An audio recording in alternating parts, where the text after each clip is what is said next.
Hello student, कैसे हो आज। कल हमने पेपर 2 का चैप्टर 1 में मोल्डेड टाइप स्विचेस देखे थे। आज हम उसी चैप्टर का अगला पोर्शन देखेंगे। इसमें आज के पोर्शन में क्या है, तो यहाँ पे हम लाइन टेस्टर देखने वाले आज।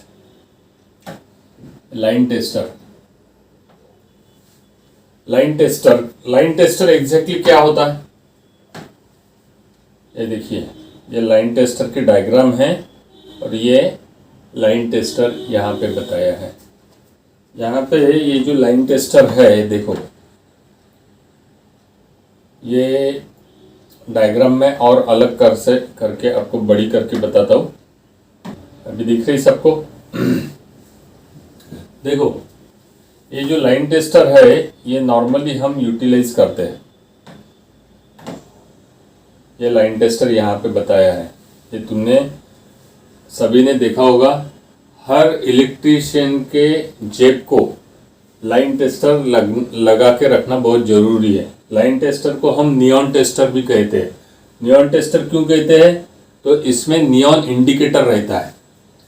ये नियॉन इंडिकेटर का बल्ब जलता है तो हमको पता चलता है कि यहाँ पे लाइन चालू है या नहीं है। तो यहाँ पे हम देखते हैं, ये लाइन टेस्टर या नियॉन टेस्टर का सर्किट डायग्राम देखते हैं। यहाँ पे ये सर्किट डायग्राम हमारे सामने में है। देखो यहाँ पे ये जो नियॉन टेस्टर है इसमें यहाँ पे एक रेजिस्टेंस लगा हुआ है, रेजिस्टेंस। यहाँ पे एक स्प्रिंग लगा हुआ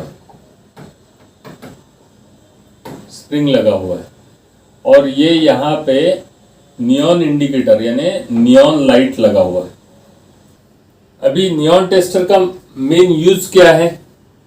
नियॉन टेस्टर का मेन यूज, ये जो हमारे 3 पॉइंट्स रहते हैं, एक रहता है अर्थ, एक रहता है न्यूट्रल और एक रहता है फेज।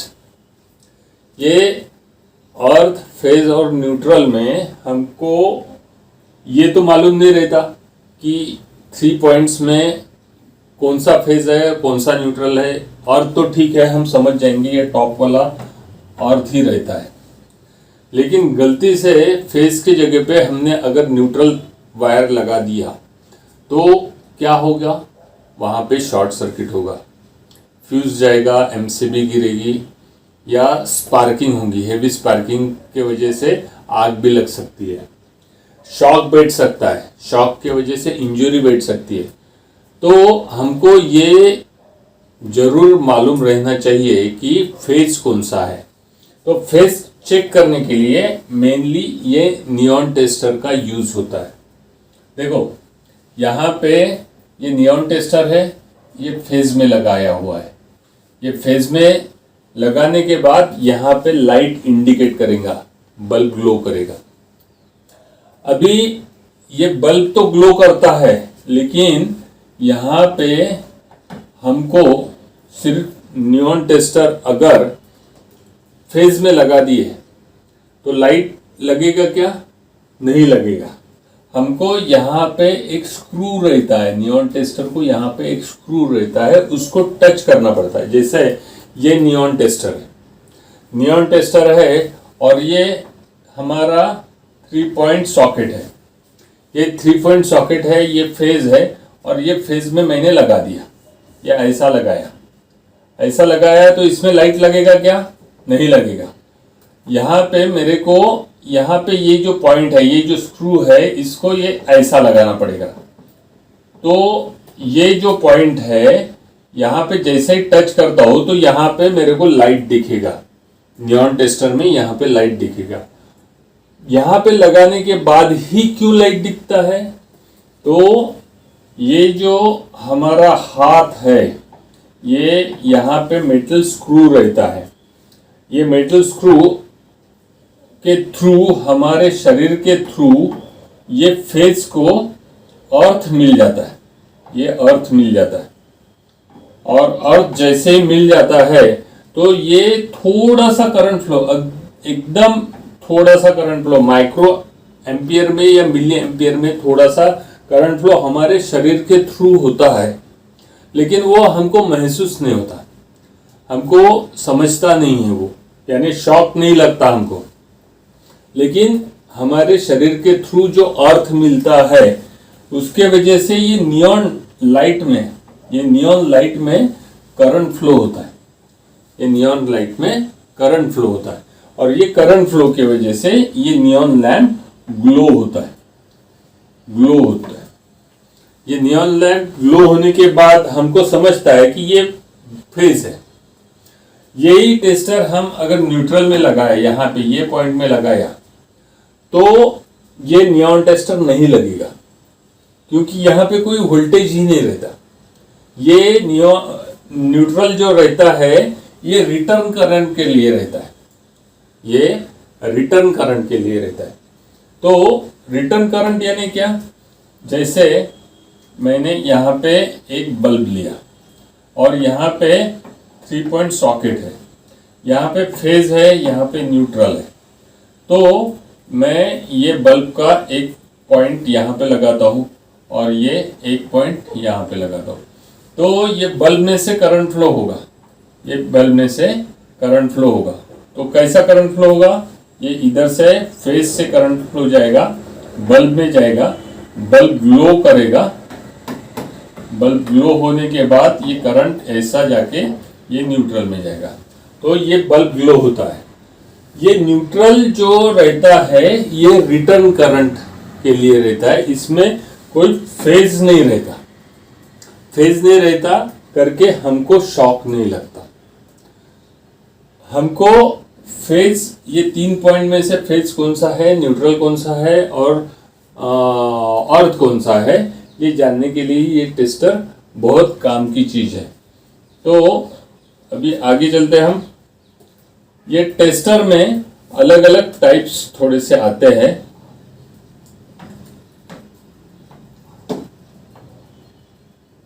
ये देखो यहाँ पे ये अच्छे से डायग्राम और ओपन करके बताइए। यहाँ पे मैं ये जो डायग्राम है ये तुमको क्रॉप करके बताता हूँ। देखो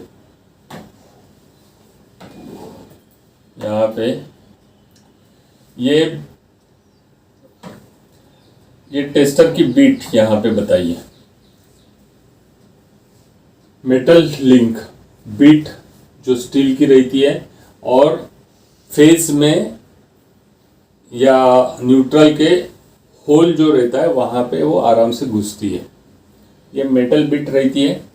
यहाँ पे ये मेटल बिट को ये नियॉन लाइट लगा हुआ है और यहाँ पे एक स्क्रू लगा देते, नट लगा देते। यहाँ पे मेटल नट रहता है वो, ये नट और नियॉन लाइट में लूज कांटेक्ट नहीं रहना चाहिए बीट में, तो यहाँ पे एक स्प्रिंग लगा देते, स्प्रिंग कनेक्टर।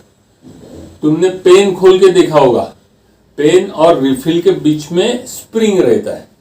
वो स्प्रिंग क्यों रहता है, तो हम जब लिखते हैं तो वो रिफिल बाहर नहीं आने को होना, प्रॉपर प्रेशर मेंटेन रहने को होना, इसलिए वो पेन में स्प्रिंग रहता है।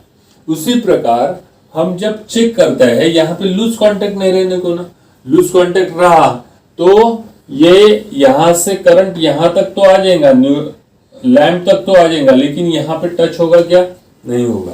तो लैंप लगेगा क्या, नहीं लगेगा। तो ये यहाँ पे लूज कांटेक्ट नहीं रहना चाहिए करके यहाँ पे स्प्रिंग रहता है। तो इस प्रकार से ये यहाँ पे हमें ये नियॉन टेस्टर दिख रहा है। देखो ये बीट है, ये इंसुलेशन रहता है, क्योंकि गलती से हम हैंडल करते वक्त यहाँ से गलती में हाथ लग गया है तो शॉक नहीं लगना चाहिए। और ये मेटल नट है, ये मेटल नट है, यहाँ पे या यहाँ पे कहाँ पे भी टच हो गया और यहाँ पे फेज आ गया तो ये यहाँ पे जो नियॉन इंडिकेटर है, ये नियॉन इंडिकेटर लग जाएगा। तो इस प्रकार से ये नियॉन इंडिकेटर हम फेज चेक करने के लिए यूज करते हैं। और ये एक एसेंशियल इक्विपमेंट इलेक्ट्रिशियन का है। हम सभी को अच्छे से इलेक्ट्रिकल इंजीनियर बनना है, तो ये हमारे पास रहना जरूरी है।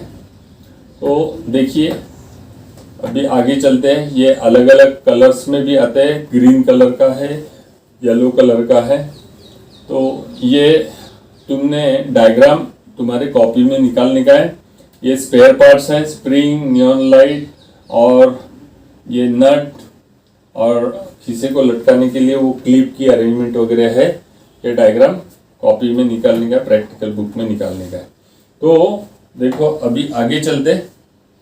यहाँ पे देखो, ये सॉकेट में जो इंडिकेटर लगा हुआ है, तो ये इंडिकेटर तुमको दिख रहा है। इस प्रकार से हम फेज चेक कर सकते हैं। यहाँ पे हमको series and parallel lamp, testing lamp, test lamp, single phase और 3 फेज टेस्टिंग कैसी करनी पड़ती है टेस्ट लैंप से।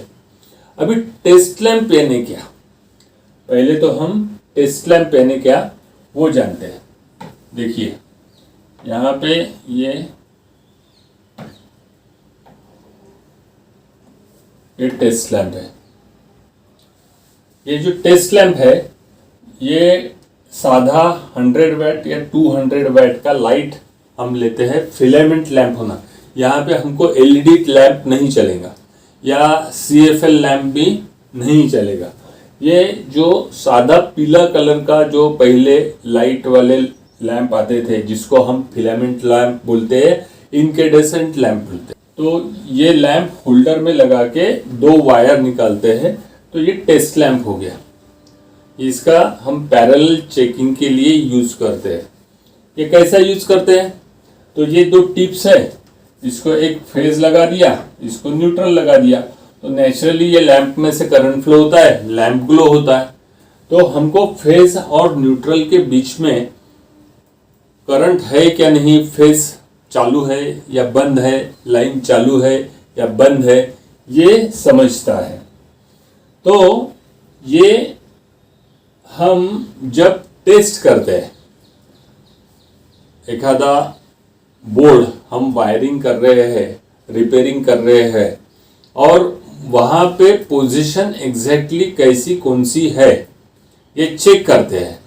तो हमें ये न्यूट्रल कौन सा है, फेज कौन सा है, ये पता चलने के लिए ये टेस्ट लैंप हमारे पास रहना भी जरूरी है।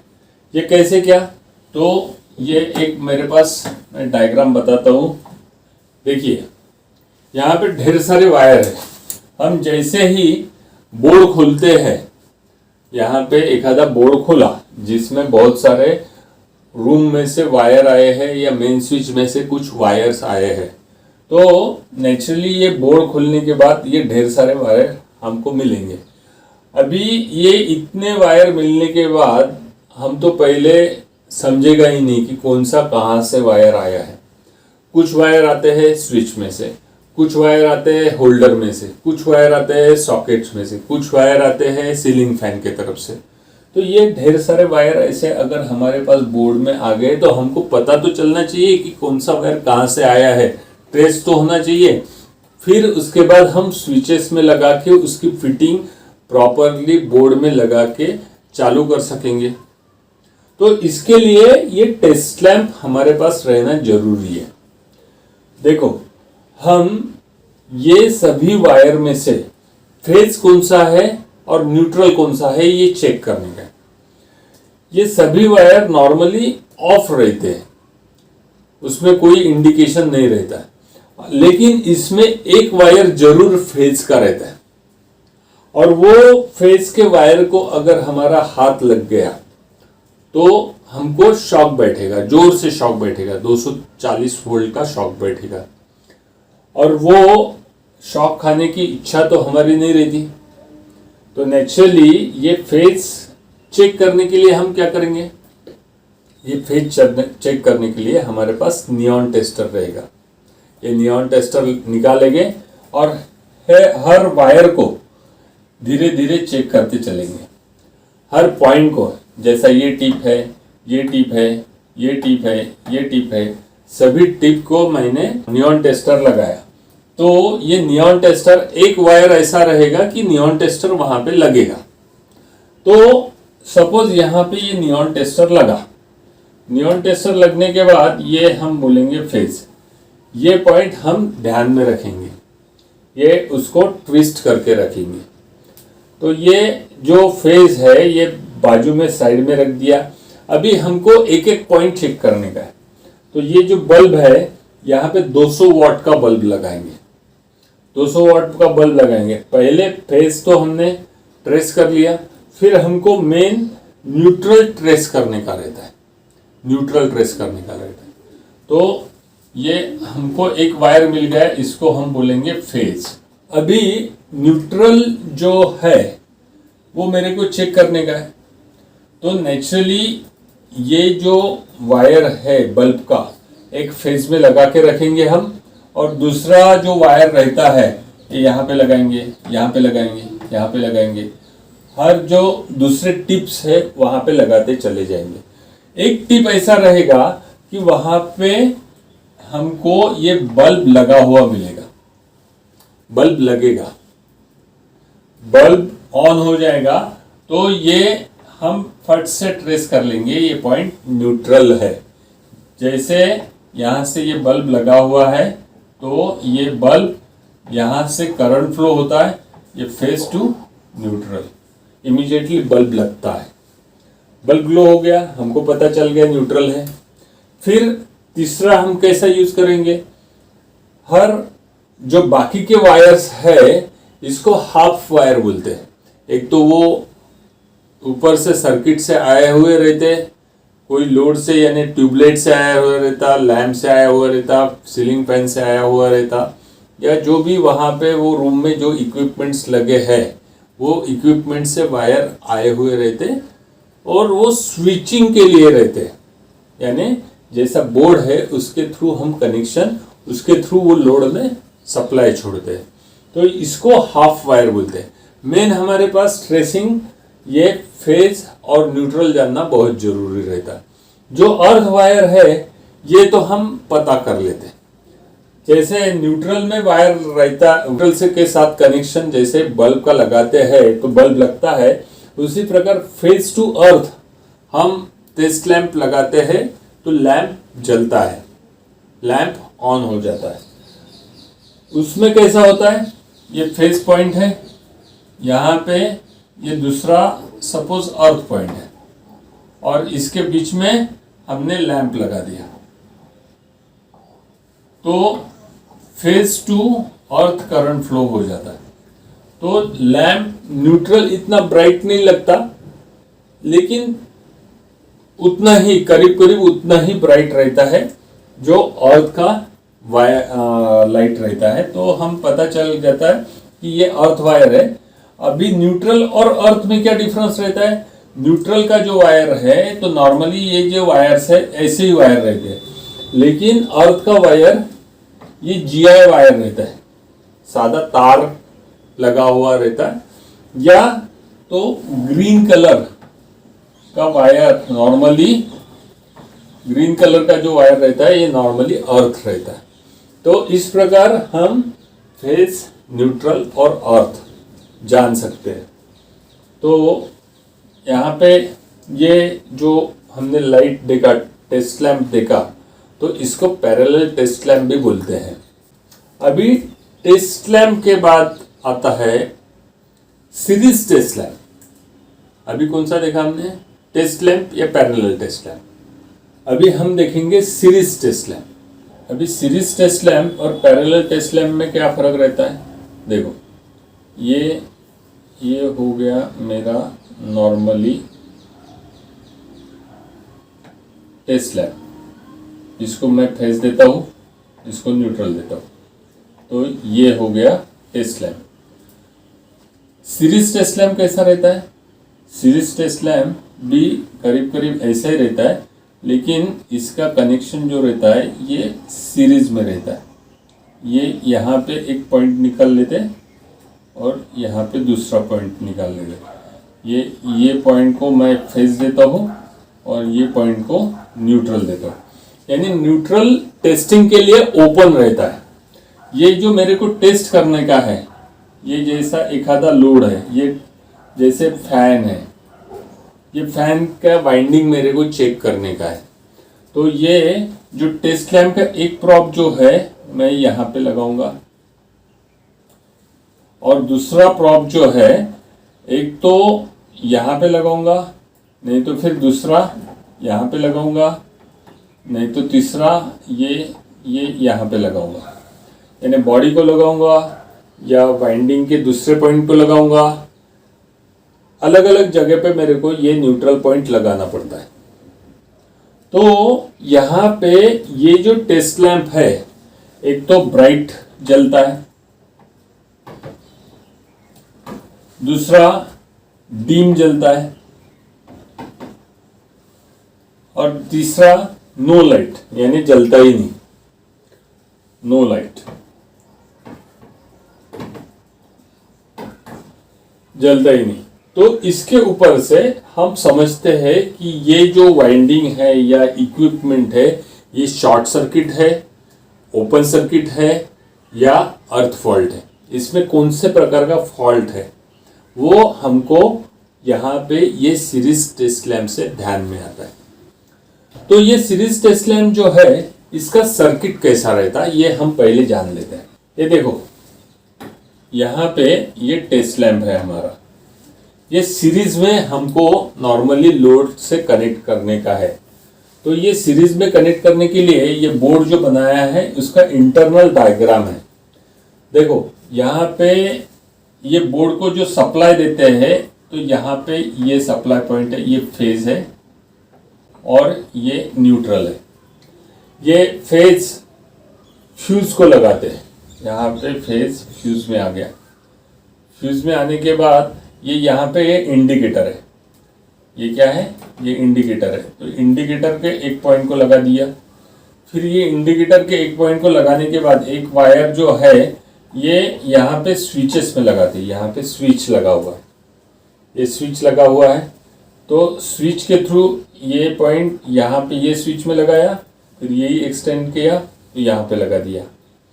फिर इसके थ्रू यहाँ पे एक पैरेलल सॉकेट बनाया। ये पैरेलल सॉकेट है और ये सीरीज सॉकेट है। तो इसमें कैसा है, यहाँ पे देखो ये जो पॉइंट है ये सीरीज बनाने का है मेरे को। तो ये जो स्विच का पॉइंट है ये एक सॉकेट को लगा दिया। फिर ये जो दूसरा पॉइंट है ये यहाँ से मैंने डायरेक्टली बल्ब में डाल दिया, और बल्ब के थ्रू यहाँ पे ये न्यूट्रल को लगा दिया। ये न्यूट्रल इंडिकेटर में एक न्यूट्रल लाइन जो आई है उसमें लगा दिया। तो ये जैसे ही यहाँ पे मैं ये सॉकेट में प्रॉप्स लगाता हूँ, ये टेस्टिंग प्रॉप्स मेरे तैयार हो जाते हैं। ये टेस्टिंग प्रॉप्स जो है मैं शॉर्ट करता हूँ तो ये बल्ब लगता है। टेस्टिंग प्रॉप्स शॉर्ट करता हूँ तो ये बल्ब लगता है। लेकिन ये टेस्टिंग प्रॉप्स मैं ये सॉकेट में नहीं लगाऊंगा। ये सॉकेट में अगर मैं टेस्टिंग प्रॉप लगाता हूँ ये, तो ये सॉकेट में क्या है, ये फेज लाइन है और यहाँ पे न्यूट्रल लगा हुआ है। तो यहाँ पे अगर मैं टेस्टिंग प्रॉप लगाता हूँ और ये शॉर्ट कर देता हूँ तो ये फेज न्यूट्रल ये प्रॉप्स के थ्रू शॉर्ट हो जाएगा। ये प्रॉप्स के थ्रू शॉर्ट हो गया तो ये फ्यूज जल जाएगा इंस्टेंटली। यहाँ पे फ्यूज लगा हुआ रहता, ये ब्लोन हो जाएगा, या यहाँ पे एमसीबी लगाई है तुमने तो गिर जाएगी। तो इस प्रकार से ये टेस्ट बोर्ड रहता है, सीरीज टेस्ट लैम्प का बोर्ड रहता है। ये हर इलेक्ट्रिक के शॉप में तुमको लगा हुआ दिखेगा। हर वेंडिंग के शॉप में तुमको ये इस प्रकार का बोर्ड लगेगा। और तुम्हारे बैग में भी, इलेक्ट्रिशियन के बैग में भी ये बोर्ड रखना चाहिए। ये बोर्ड का दो प्रकार से यूज होता है, एक तो टेस्टिंग के लिए भी होता है, और उसको एक अंदर लंबा वायर लगा दिया हमने तो ये एज ए एक्सटेंशन बोर्ड भी हमें काम में आता है। तो ये टेस्टिंग बोर्ड बहुत हमारे लिए ज़रूरी है और हर स्टूडेंट ने ये टेस्टिंग बोर्ड बनाना चाहिए। तो देखो अभी हम फिर से आगे चलते हैं। ये टेस्टिंग बोर्ड तुमको समझा हुआ, कोई डिफ़िकल्टी है तो मेरे को आप कमेंट्स कर सकते हैं। मेरा फ़ोन नंबर मैं कमेंट्स पे लिख के दिया है, तो आप मेरे को कॉल भी कर सकते हैं। तो हम अभी आगे चलते हैं। यहाँ पे देखो ये टेस्टिंग बोर्ड है, इसकी वायरिंग भी बताई है। ये वायरिंग यहाँ पे बताई है कैसी करने की, ये 3 पिन टॉप कैसा लगाने का ये भी यहाँ पे ये डायग्राम में दिया है। तो स्टूडेंट्स अभी हम देखेंगे ये जो test lamp, series test lamp या पैरेलल टेस्ट लैंप, ये नॉर्मली हम 230 सिंगल फेस टेस्टिंग के लिए यूज करते हैं। सिंगल फेस जो वोल्टेज रहता है ये नॉर्मली 230 से 240 के बीच में रहता है। मैक्सिमम कहाँ पे 250 भी आता है, लेकिन 250 के अगर ऊपर चले गया तो ये बल्ब या फैंस वगैरह जो रहते हैं वो जल जाएगी, क्योंकि उनका मैक्सिमम ऑपरेटिंग वोल्टेज जो रहता है ये 250 वोल्ट रहता है सिंगल फेस।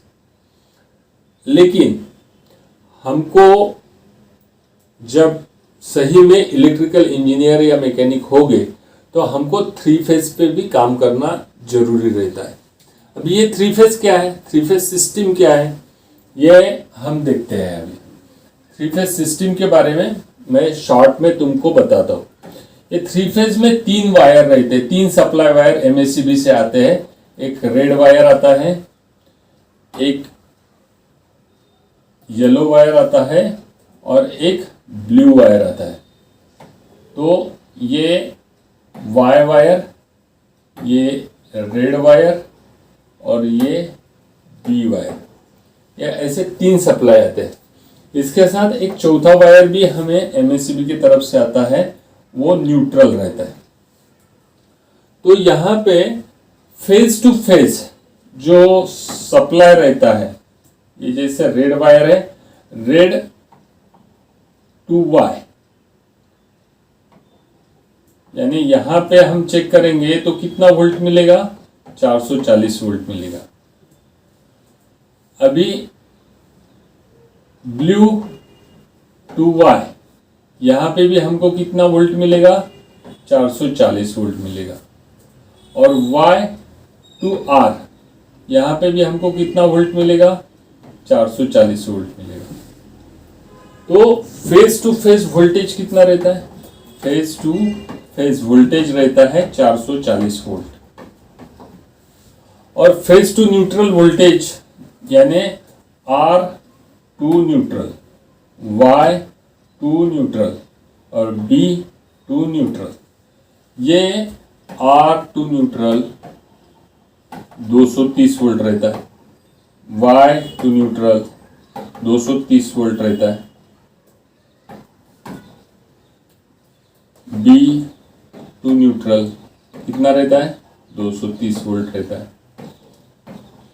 यानी फेज टू फेज वोल्टेज हमको मिलता है 440 वोल्ट और फेज टू न्यूट्रल हमें वोल्टेज मिलता है 230 वोल्ट। अच्छा, ये वोल्टेज जो मिलता है ये एसी रहता है कि डीसी रहता है, ये जो वोल्टेज रहता है ये एसी वोल्टेज रहता है, एसी वोल्टेज रहता है। एसी मीन्स ऑल्टरनेटिंग करंट और DC means direct current. AC voltage जो रहता है उसको फ्रीक्वेंसी रहती है, डीसी वोल्ट को फ्रीक्वेंसी नहीं रहती। एसी वोल्ट जो रहता है उसकी फ्रीक्वेंसी कितनी रहती है, उसकी फ्रीक्वेंसी है 50 हर्ट्ज। कितनी फ्रीक्वेंसी रहती है, 50 hertz. Hertz is a unit of frequency. हम फ्रीक्वेंसी किस में गिनते हैं, हर्ट्ज में। हर्ट्ज को हम साइकिल पर सेकंड भी बोलते हैं, हर्ट्ज को हम साइकिल पर सेकंड भी बोलते हैं। तो इस प्रकार से जो 3 फेज में हमको सप्लाई मिलता है, फेज टू फेज 440 वोल्ट मिलता है और फेज टू न्यूट्रल 230 वोल्ट मिलता है और सभी का फ्रीक्वेंसी जो रहता है वो 50 हर्ट्ज रहता है। तो देखो हम आगे अभी जाएंगे। तो नेक्स्ट इसमें हमको देखने का है ये 440 वोल्ट हमें कैसे चेक कर सकेंगे, 440 वोल्ट हम कैसे चेक कर सकेंगे। तो ये 440 वोल्ट चेक करने के लिए ये 3 फेज टेस्टिंग के लिए मैं 2 बल्ब सीरीज में लगाए हैं। यहाँ पे 2 बल्ब सीरीज में लगाए, यानी ये आर फेज है, यहाँ पे आर फेज है, यहाँ पे सप्लाई यहाँ से ये बल्ब में जाएगा, फिर ये बल्ब में जाएगा, फिर ये बल्ब से वाई में जाएगा। ऐसा ये सीरीज में 2 बल्ब लगाए। अभी आप पूछेंगे सर 2 बल्ब क्यों लगाए, वहां पे सिंगल बल्ब लगाया तो क्या होगा? अभी आप ही बताओ। सिंगल बल्ब जो रहता है इसका ऑपरेटिंग वोल्टेज कितना रहता है? 230 वोल्ट।